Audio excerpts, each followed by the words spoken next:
Կյանքում լինում են օրեր, երբ հանկարծակի տխրում ենք, թվում է նույնիսկ պատճառ չկա, բայց կյանքը մի պահ մտնում է։ Երբ իմ կյանքում ինչ-որ բան ինձ դուր չի գալիս, ես փորձում եմ մշակել համակարգ, որը հնարավորություն կտա մեկընդմիշտ լուծել այդ խնդիրը։ Այն պահերին, երբ տրամադրությունս ընկնում է, տարբեր բաներ եմ փորձարկում։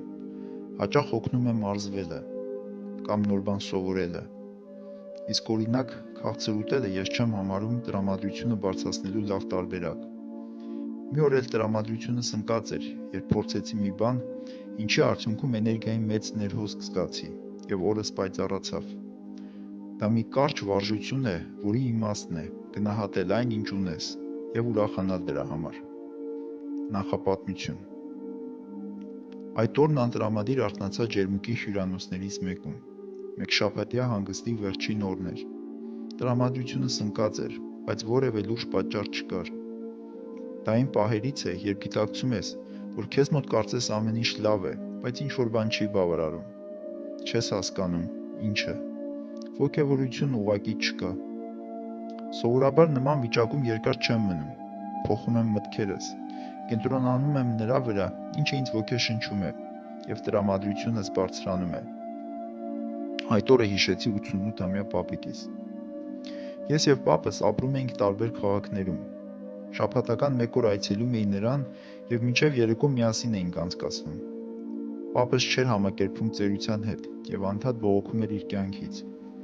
Կորոնավիրուսից հետո վախենում էր տնից դուրս գալ։ Սովորաբար սենյակում խոսում էինք կամ թղթախաղ էինք խաղում։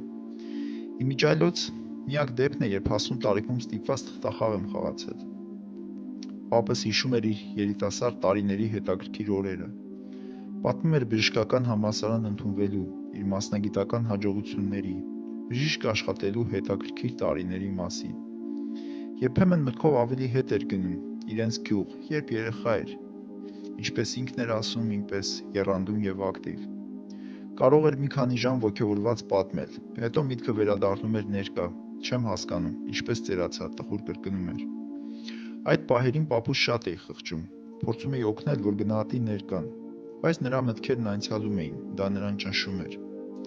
Ջերմուկի հյուրանոցում պապուս մասին հիշողությունները ստիպեցին մի պահ պատկերացնել ինձ նրա փոխարեն։ Աչքերս փակեցի եւ պատկերացրեցի, որ շատ ծեր եմ, նրա պես։ Այդպես ծնվեց այս վարժությունը։ Վարժություն։ Նստեք աթոռին։ Մեջքը ուղիղ պահեք, մի կծկվեք, մի պառկեք։ Փակեք աչքերը։ Մոտ 1 րոպե միտքը հանգստացրեք, թույլ տվեք, որ այն ազատ տեղաշարժվի։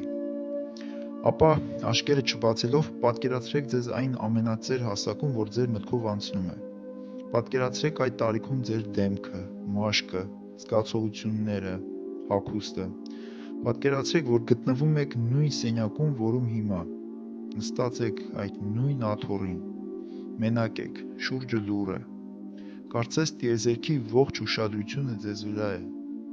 Հստակ զգացեք ծերության պահը։ Թույլ տվեք այդ զգացողությանը տարածվել ձեր մարմնով։ Դա ձեր կյանքի այն փուլն է,